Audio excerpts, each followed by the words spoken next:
రైతు భరోసాకు లిమిట్ 7 లేదా 10 ఎకరాలట. ప్రభుత్వానికి క్యాబినెట్ సబ్ కమిటీ సిఫార్సు.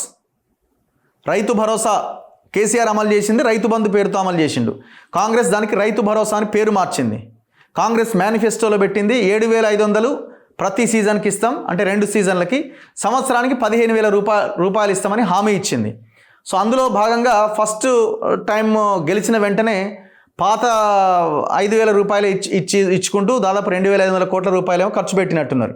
సో ఈసారి ఇంకా రైతు బంధు ఇవ్వలే. ఎందుకు ఇవ్వలేదంటే గైడ్ లైన్స్ మారుస్తున్నామన్నారు. ఎందుకు మారుస్తున్నారంటే కొండలకి, గుట్టలకి, పుట్టలకి అన్నింటికి ఇచ్చేసిండు కేసీఆర్. 100 ఎకరాలలో కూడా రైతు బంధు ఇచ్చారు అన్నది ఆరోపణ కాదు, వాస్తవం.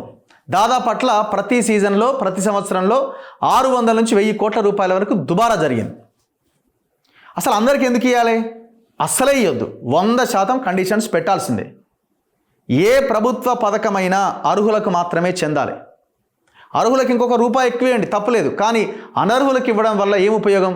ఎవరెవరు లబ్ధి పొందిరు? ఎన్ఆర్ఐలు లబ్ధి పొందిరు, రాజకీయ నాయకులు లబ్ధి పొందిరు, సినిమా హీరోలు, సెలబ్రిటీలు లబ్ధి పొందిరు. ఎందుకు వీళ్ళందరికీ? 50 ఎకరాలు వ్యాపారం చేసుకునేందుకు ఎందుకండి? నాకు అర్థం కాదు. లక్షలు రిటర్న్స్ కట్టే వాళ్ళకి ఎందుకు రైతు బంధు? వాళ్ళు బతకగలుగుతున్నారు కదా. బతకలేని వాళ్ళు, ఇప్పుడు నేను ఇంతకుముందే చెప్పిన, ఈ తెలంగాణలో 36% భూమి కౌలు రైతులు సాగు చేస్తున్నారు. అరే వాళ్ళని పట్టించుకున్నోడే లేడు. 2011లో కౌలు రైతుల చట్టం ఒకటి తీసుకొచ్చింది ఆనాటి ప్రభుత్వం. దాన్ని అసలు ఇంప్లిమెంట్ చేస్తున్నారా? వాళ్ళకు ఒక ఐడెంటిటీ కార్డు ఇవ్వాలి, వాళ్ళని గుర్తించాలి, వాళ్ళకి బ్యాంకు లోన్లు ఇవ్వాలి. ఇది ఒక యాక్ట్, చట్టం ఇది. అసలు దాన్ని మర్చిపోయి కథం పట్టించేసారు. మనం వాళ్ళ గురించి ఆలోచించాలి. దేశానికి, ఈ రాష్ట్రానికి అన్నం పెట్టేది ఆ కౌలు రైతే. భూమి ఉన్నోళ్ళు కూడా పెడుతున్నారు, కానీ కౌలు రైతులే. కౌలు రైతులు అంటే ఇలా రకరకాలు ఉంటారు. అసలే భూమి లేని వాళ్ళు కౌలు రైతులు ఉంటారు. 1 ఎకరం 2 ఎకరాలు ఉండి ఇంకొక దగ్గర 1 ఎకరం 2 ఎకరాలు తీసుకున్న వాళ్ళు కౌలు రైతులు ఉంటారు. అయితే దీని మీద క్యాబినెట్ ఒక సబ్ కమిటీ వేసింది. సబ్ కమిటీ మంత్రుల బృందం అంతా 33 జిల్లాలు తిరిగి ఒక నివేదికను తయారు చేసినాయి. అందరి దగ్గర నుంచి సలహాలు, సూచనలు తీసుకున్నారు. అందులో ఏం చెప్పారట అంటే, సలహాలు, సూచనలు తీసుకున్న తర్వాత 7 లేదా 10 ఎకరాల లోపు ఉన్న వాళ్ళకి మాత్రమే రైతు బంధు వేయాలని. నేను అనుకోవడం 7.5 పెడతారా, మరి 10 ఎకర్స్ పెడతారా అన్నది చూడాలి. ప్రజాప్రతినిధులు, ఐఏఎస్లు, ఐపీఎస్లు, గ్రూప్ 1 ఆఫీసర్లకు వద్దు, అస్సలే వద్దు. గతంలో మాదిరి రాళ్ళు, రప్పలు, చెట్టు, పుట్ట, రోడ్లకు ఇవ్వద్దు, అస్సలే ఇవ్వద్దు. కేవలం సాగు భూములకే ఇవ్వాలి, వ్యవసాయం చేసే వాళ్ళకే ఇవ్వాలి. మేమంటున్నది అయితే అది. సబ్ కమిటీ సిఫార్సులపై అసెంబ్లీలో చర్చించబోతున్న సర్కార్. మేమేమంటున్నాం వెరీ క్లియర్గా, ఇప్పుడు ఈ రైతు బంధు భూమి ఉన్న వాళ్ళకి ఇచ్చేదానికంటే పండించిన రైతుకు 500 కాదు, ఇంకొక 1,000 రూపాయల బోనస్ అదనంగా ఇవ్వండి. ఎవరైతే పంట పండిస్తారో ఆ రైతు అకౌంట్లో డైరెక్ట్గా పడిపోతాయి. కథం. మళ్ళా కౌలు రైతని, భూమి ఉన్న రైతని, లేని రైతని అసలు చర్చే లేదు కదా ఇక్కడ. ధైర్యం చేసి ప్రయోగాత్మకంగా దీన్ని అమలు చేయాలా ఏ గవర్నమెంట్ అయినా దమ్ముంటే. అది రాష్ట్రం యొక్క ఆదాయానికి, రాష్ట్రం యొక్క పెరుగుదలకి, భవిష్యత్తుకు ఉపయోగపడుతుంది. రైతు భరోసాకు తప్పనిసరిగా లిమిట్ పెట్టాలని ప్రభుత్వానికి కేబినెట్ సబ్ కమిటీ సిఫారసు చేసింది. గతంలో మాదిరి దుబారా జరగకుండా పక్కా నిబంధనతో పథకాన్ని అమలు చేయాలని సూచించింది. రైతు భరోసాపై డిప్యూటీ సీఎం బట్టి విక్రమార్క అధ్యక్షతన ఏర్పాటైన కేబినెట్ సబ్ కమిటీ ప్రభుత్వానికి నివేదిక అందజేసింది. అందులో కీలక సిఫారసులు చేసినట్టుగా తెలిసింది. రైతు భరోసాకు సీలింగ్ పెట్టాలని ప్రభుత్వానికి సబ్ కమిటీ సూచించింది. రైతు భరోసా అమలుపైన అభిప్రాయ సేకరణ చేపట్టాం. ఎన్ని ఎకరాలుంటే అంతకు పెట్టుబడి సాయం అక్కర్లేదని పరిమితి పెట్టాలని సూచనలు వచ్చాయి.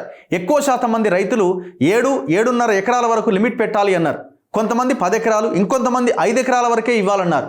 ఇప్పుడు మీరు చూడండి, 1 ఎకరం 2 ఎకరాలు ఉన్న వాళ్ళు 90% ఉన్నారు. ఇంకా పైన 5 నుంచి 10 ఎకరాలు ఉన్న వాళ్ళు దాదాపు 7 to 8% అబోవ్ ఉంటారు. అంటే దాదాపు 95 to 97, 98% వీళ్ళే ఉంటారు. మరి ఇంక అందరికి వచ్చినట్టే కదా.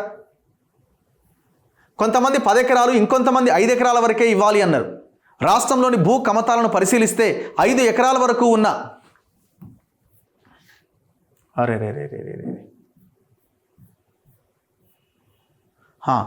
రాష్ట్రంలోని భూ కమతాలు పరిశీలిస్తే 5 ఎకరాల వరకు ఉన్న చిన్న సన్నకారు రైతులే 90% పైగా ఉన్నారు.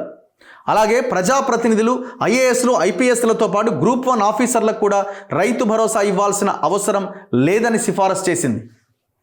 రేవంత్ రెడ్డి ఏమంటుండు, అసెంబ్లీలో చర్చించి నిర్ణయం తీసుకుంటాం. కేబినెట్ సబ్ కమిటీ సిఫార్సులపైన అసెంబ్లీలో చర్చించాలి అని ప్రభుత్వం నిర్ణయించింది. కమిటీ సూచన మేరకు ఎన్ని ఎకరాల వరకు రైతు భరోసా ఇవ్వాలి, ఎవరెవరికి ఇవ్వాలి అనే దానిపైన ప్రతిపక్షాల సలహాలు సూచనలు తీసుకోబోతున్నది. ఆ తర్వాతే రైతు బంధు విధి విధానాలు ఖరారు చేయబోతున్నట్టు తెలుస్తున్నది. సంక్రాంతి తర్వాత రైతు భరోసా జమ చేస్తామని ఇప్పటికే రేవంత్ రెడ్డి ప్రకటించారు. ఈ అసెంబ్లీలో బిల్లు పెట్టి ఓకే చేసి డబ్బులు వేసే అవకాశాలు కనబడుతున్నాయి. ఎన్నికల్లో ఇచ్చిన హామీ మేరకు రైతు భరోసా కింద ఎకరాకు 7,500 చొప్పున ఇవ్వాల్సి ఉందని కేబినెట్ సబ్ కమిటీ పేర్కొన్నది. గత బీఆర్ఎస్ ప్రభుత్వ హయాంలో రైతు బంధు కింద ఎకరాకు 5,000 ఇచ్చారు. అది ఎన్ని ఎకరాలుంటే అన్ని ఎకరాలకు ఇచ్చారు. పార్ట్ బి మినహాయించారు. దీంతో ప్రతి సీజన్కు యావరేజ్గా 7,600 కోట్లు ఖర్చయింది. మరోవైపు చెట్లు, పుట్టలు, రాళ్లు, రప్పలు, హైవేలు, రోడ్లు, వెంచర్లకు, భూసేకరణ కింద పోయిన భూములకు కూడా గత ప్రభుత్వం రైతు బంధు జమ చేసింది. దీంతో వేల కోట్లు వృధా అయినాయి. ఇక మీదట ఆ పొరపాట్లు జరగకుండా పక్కాగా సాగు భూములకే రైతు భరోసా అందించాలి. టెక్నాలజీ వాడుకొని ఏ సర్వే నెంబర్ భూముల్లో ఏ పంటలు వేశారో శాటిలైట్, డిజిటల్ సర్వేలతో గుర్తించి పెట్టుబడి సహాయాన్ని అందించాలి అని ప్రభుత్వానికి సబ్ కమిటీ సూచించింది. సీజన్కు 7,500 కోట్లు. వ్యవసాయ శాఖ లెక్కల ప్రకారం ఈ వానాకాలం సీజన్లో 1,39,00,000 ఎకరాల్లో పంటలు సాగైనాయి. ఇందులో వరి, పత్తి పంటలే ఎక్కువ మొత్తంలో ఉన్నాయి. ఏ రైతు ఎన్ని ఎకరాల్లో ఏ పంటలు వేశారో ఏఈఓలు ఇప్పటికే ఆన్లైన్లో నమోదు చేశారు. ఒకవేళ ప్రభుత్వం మొత్తం సాగైన భూములకు ఎకరాకు 7,500 చొప్పున రైతు భరోసా ఇస్తే సీజన్కు దాదాపు 10,000 కోట్లు అవసరమవుతుంది. అలా కాకుండా సీలింగ్ పెట్టిన ప్రజాప్రతినిధులు, ప్రభుత్వ అధికారులు, ఇన్కమ్ ట్యాక్స్ పేయర్స్ లాంటి వాళ్ళను మినహాయించినా ఈ మొత్తం తగ్గుతుంది. నిబంధనలు పక్కాగా అమలు చేస్తే సరాసరి గతంలో ఇచ్చినంతనే 7,500 కోట్లు సరిపోతాయని ఉన్నతాధికారి ఒకరు తెలిపారు. ఈసారి వ్యవసాయేతర భూములకు ఎట్టి పరిస్థితుల్లోనూ రైతు భరోసా ఇవ్వకూడదని ప్రభుత్వం నిర్ణయించింది.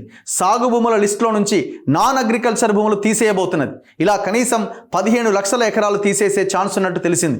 దీంతో దాదాపు 1,300 కోట్ల నుంచి 1,500 కోట్ల దుబారాను అడ్డుకునే అవకాశం ఉంది. గత బీఆర్ఎస్ ప్రభుత్వ హయాంలో సాగులో లేని రాళ్లు, రప్పలు, గుట్టలకు, వెంచర్లకు, ఇండ్లకు, హైవేలకు, రోడ్లకు, ఇతరత్రా వాటికి రైతు బంధు కింద ఏకంగా 20,000 కోట్లకు పైగా చెల్లించింది. ఇది 100% కండిషన్స్ పెట్టాల్సిందే. అగ్రికల్చర్ వ్యవసాయం చేయని భూములకు ఇవ్వడానికి వీల్లేదు. దీన్ని మనం సపోర్ట్ చేయాల్సిందే.